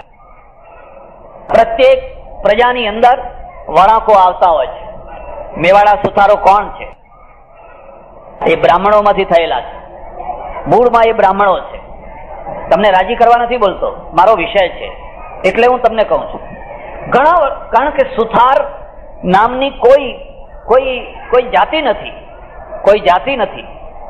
કોઈ એક સમયમાં ઘણા વર્ષો પહેલા બ્રાહ્મણોમાંથી સોની થયા, બ્રાહ્મણોમાંથી સુથાર થયા, બ્રાહ્મણોમાંથી કાયસ્થ થયા, બ્રાહ્મણોમાંથી ફલાણા થયા, ફલાણા થયા, ફલાણા થયા. જે બ્રાહ્મણો એ સમયની નીતિ નિયમ પ્રમાણે બરાબર ચાલુ ના રહી શક્યા, અથવા જેમને આજીવિકામાં અપૂર્ણતા લાગી, એવા લોકોએ આ બીજી આજીવિકા સ્વીકારી. આ કારીગરી છે, આમાં કુશળતા છે, આ એન્જિનિયર છે. જે માન, જે સન્માન, જે કદર પશ્ચિમમાં થાય છે એ ભારતમાં નથી થતી. ભારતમાં સુથાર, લુહાર વસવાયામાં ગણી લેવામાં આવ્યા. અને વસવાયા છે એ હવાડાનું અર્થતંત્ર, કૂવો નહીં. કૂવો કોણ છે? ખેડૂત છે. એ ખેડૂતની પૂરક પ્રજા. ખેડૂતને હળ જોઈએ એટલે એ હળ બનાવી આપે. ખેડૂતની ખેતી થાય એમાંથી 10 કિલો અનાજ એને આપે, બસ ગરાગવટી. એટલે ખેડૂત એ કૂવો છે, એમાંથી પાણી નીકળીને હવાડામાં આવે. હવાડાનું પોતાનું કોઈ અર્થતંત્ર નહીં. જો વરસ સારું ન હોય અને કૂવામાં જ પાણી ન હોય, દુષ્કાળ હોય, તો આ કારીગરોને પણ એ સહન કરવું પડે. આ પદ્ધતિના કારણે ધીરે ધીરે આ પ્રજા ઘસાઈ ગઈ. આ પ્રજા આખા ગુજરાતમાં, ભારતમાં ગામડે ગામડે વહેંચાઈ ગઈ. 2 ઘર હોય, 3 ઘર હોય, 4 ઘર હોય, બહુ 5 ઘર હોય. કારણ કે એટલું જ કામ હોય, ગામમાં એથી વધારે કામ ના હોય. એટલે આખી પ્રજા ગામડે ગામડે વહેંચાઈ ગઈ. અને વહેંચાયેલી જે પ્રજા છે એનું અર્થતંત્ર ખેતી આધીન છે. પહેલા આટલી બધી ઇમારતો બનતી નહીં, આટલા બધા મકાનો બનતા નહીં, લોકો પાસે પૈસો નતો. એટલે એમાંથી એનું આખું અર્થતંત્ર ઘસાઈ ગયું. એટલું ઘસાઈ ગયું કે આજથી 50 વર્ષ પહેલા આ કારીગર વર્ગની પાસે 1 લાખ રૂપિયાની અપેક્ષા રાખવી એટલે અસંભવ વસ્તુ. ગામમાંથી 100 રૂપિયા ભેગા કરવા હોય તો એ શક્ય ના બને, એવી સ્થિતિ હતી. પણ છેલ્લા 50 વર્ષમાં બહુ મોટું પરિવર્તન આવ્યું. અને એ પરિવર્તન એ આવ્યું કે તમારામાંથી ઘણા ખરાએ વાંસલો છોડ્યો, આરી વીજણું છોડ્યું, ગામ છોડ્યું. આ 2 વાતો યાદ રાખજો. જેને વિકાસ કરવો હોય એની પહેલી શરત છે ગામ છોડવાનું. એ નાના ગામમાં કોઈ દાડા ઊંચા નહીં આવી શકો. અને ધંધો છોડવાનો. તમે માત્ર સુથારી કામ કરીને બહુ તો 100 રૂપિયાનો રોજ કમાઈ શકો, એથી વધારે ના થઈ શકે. પણ તમારામાંથી ઘણા કોન્ટ્રાક્ટર થયા, તમારામાંથી ઘણા મકાન બાંધનારા થયા, બીજા બધા ધંધાઓમાં પડ્યા. અને એ ધંધાઓના કારણે તમે ઊંચા આવ્યા. જો વાંસલો ના છોડ્યો હોત, આ પટેલો પાસેથી શીખવાનું છે. પટેલોએ હળ છોડ્યું અને ત્રાજવું પકડ્યું, કલમ પકડી, તરત જ ઊંચા આવ્યા. હું અમૃતસરમાં રહેતો, પંજાબમાં અમૃતસર. અને અમૃતસરમાં એક પંડિતજી વૃદ્ધ થઈ ગયેલા, મારા ગુરુજીના મિત્ર, મારા જે ગુરુદેવ એમના એ મિત્ર મને કહે કે અમે વર્ષો સુધી સાથે રહેલા છીએ. અને મને જોઈને બહુ ખુશ થયા, બહુ પ્રસન્ન થયા. પછી ખૂબ ચર્ચા કરીએ છીએ, શાસ્ત્રની બીજી ત્રીજી ખૂબ ચર્ચા કરીએ, જાત. હમણાં તો મને વૃદ્ધ પંડિત એમ કહે છે, ચાલો આપણે શાસ્ત્રાર્થ કરીએ. અમારે સંસ્કૃતમાં શાસ્ત્રાર્થની પદ્ધતિ હોય, ચાલો આપણે શાસ્ત્રાર્થ કરીએ. મેં કહું, પંડિતજી તમે ક્યાં ને હું ક્યાં? ક્યાં રાજા ભોજ અને ક્યાં ગાંગો તેલી? હું તો એક બાળક જેવો તમારા આગળ, તમે તો મહાન ધુરંધર વિદ્વાન, અને તમારા સાથે હું શાસ્ત્રાર્થ કરું? નહીં એમ કે જરા ગમત કરશું, મજાક કરીએ, મારે જોવું છે તારી બુદ્ધિ કેટલી છે. મેં કીધું ચાલો ત્યારે તમારી ઈચ્છાઓ, આપણું શું જવાનું હતું. કોઈ મોટા પુરુષ સાથે શાસ્ત્રાર્થ કરો, હાર્યા તો કઈ આબરૂ જાય નહીં, લોકો જાણે જ છે કે તો મોટો જ છે. અને જો જીત્યા તો વળી ડબલ વાહવા, જો જીતી ગયા તો લોકો એમ કે અરે એ તો પેલાને હરાઈને આવ્યો એમ. શાસ્ત્રાર્થ શરૂ થયો. વિષય શું છે બોલો, કયા વિષય ઉપર શાસ્ત્રાર્થ કરશું? કે વિષય એ છે કે ઈશ્વર અવતાર લે છે કે નહીં. પરમેશ્વર છે એ પરમેશ્વર અવતાર લે છે કે નહીં એ વિષય છે. મેં કહ્યું બરાબર, ચાલો તમારે શું પક્ષ રાખવો છે, મને કયો પક્ષ આપવો છે? તારો પક્ષ છે એ અવતાર લે છે એ, મારો પક્ષ છે એ અવતાર નથી લેતો એ. બરાબર છે, ચાલો એ રીતે. પેલાનો પક્ષ છે કે ઈશ્વર અવતાર, રાવણને મારવા માટે વળી ભગવાનને જન્મ લેવો પડે? એ તો ના લે, ત્યાં બેઠો બેઠો મારી શકે કે ના મારી શકે? રાવણ એટલે મચ્છર, પરમેશ્વરના આગળ એક મચ્છર મારવા બરાબર. કંસને મારવો તો કઈ મોટી વાત હતી, એ તો ત્યાં બેઠો બેઠો. અને જે જન્મ્યો એ તો મરવાનો જ છે, પરમેશ્વર નહીં મારે તો મરવાનો જ છે. આજ નહીં મરે તો 5 વર્ષ પછી મરશે, પણ જે જન્મ્યો એ તો મરવાનો જ છે. તો પરમેશ્વરને અવતાર લેવાની જરૂર નથી, એ એમનો પક્ષ.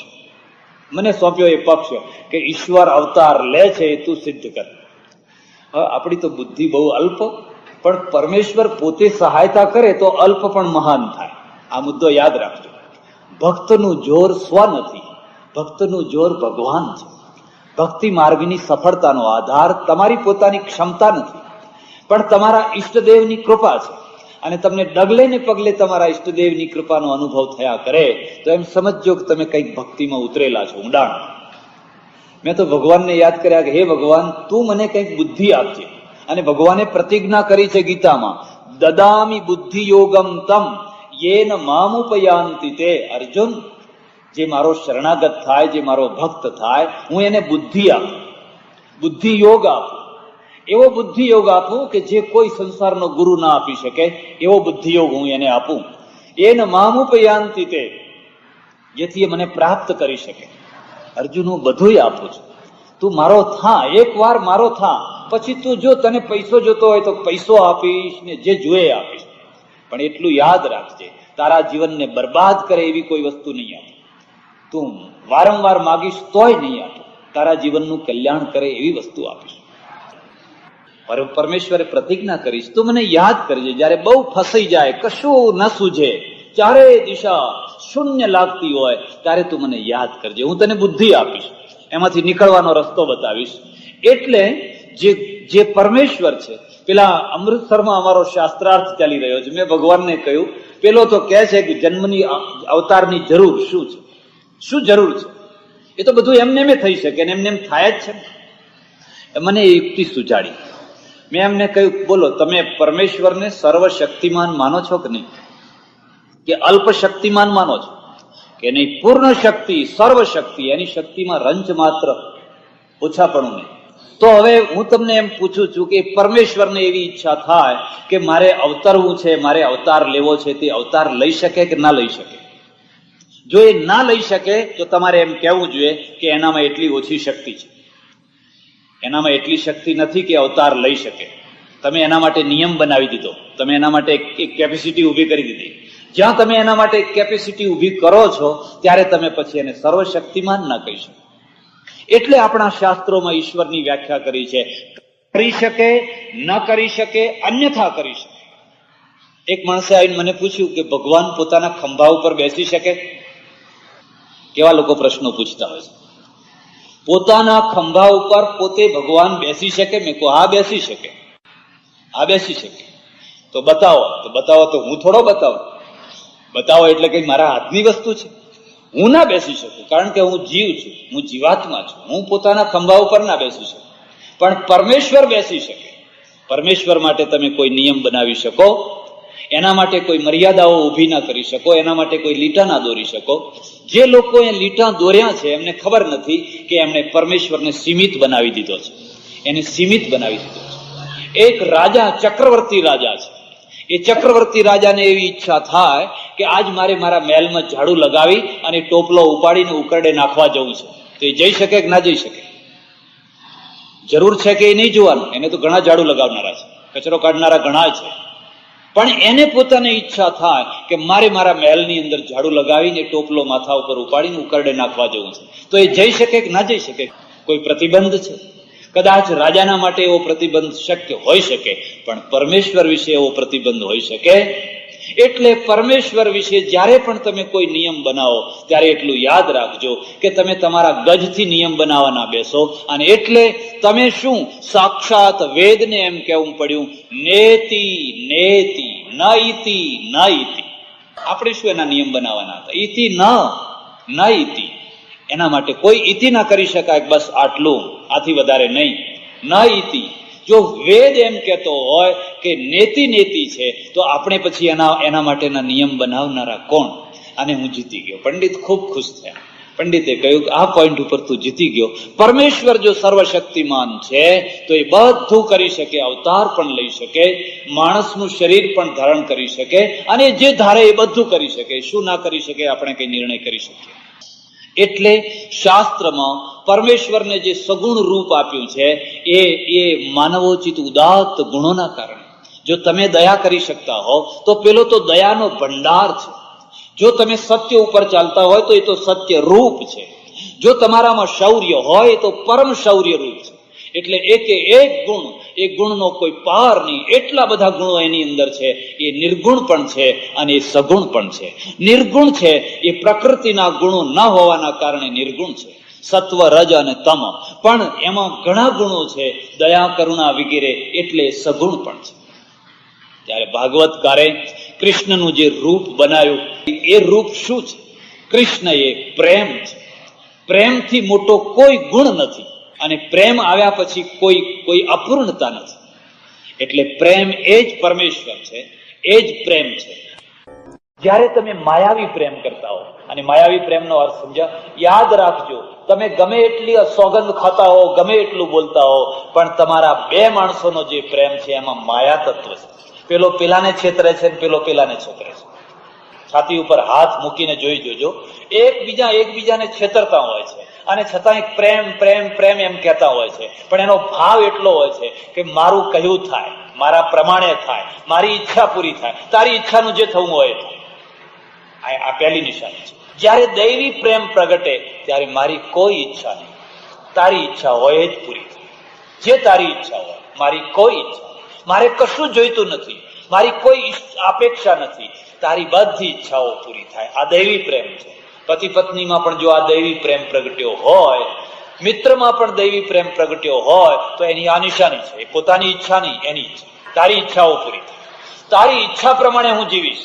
પણ જ્યારે તમારી એવી ઈચ્છા થાય કે પ્રેમે કરવો છે ને મારી ઈચ્છા જ ચાલવી જોઈએ, તારી ઈચ્છા ના ચાલવી જોઈએ, ત્યારે માયાવી પ્રેમ છે. એટલે દૈવી પ્રેમ છે. પરમેશ્વર પોતે પ્રેમ રૂપ છે, અને પરમેશ્વર જો પ્રેમ રૂપ ન હોત તો આ દુનિયામાં પ્રેમ આવ્યો તો ક્યાંથી આવ્યો? તસ્યૈક માત્રામ ઉપજીવંતી લોકઃ. ઉપનિષદ કહે છે એની જ માત્રાઓથી આ દુનિયા જીવી રહી છે. એના સત્યથી દુનિયામાં સત્ય છે, એના આનંદથી દુનિયામાં આનંદ છે, એના શૌર્યથી દુનિયામાં શૌર્ય છે, એના પ્રેમથી દુનિયામાં પ્રેમ છે. પણ માણસ પાસે આવ્યા પછી માણસ એને પોતાનું અંદર ઉમેરી અને એને માયાવી બનાવી દે છે. અને એને માયાવી તત્વ દૂર થાય એટલે દૈવી અંશમાં આવે, એટલે તમારો કૃષ્ણ તમારા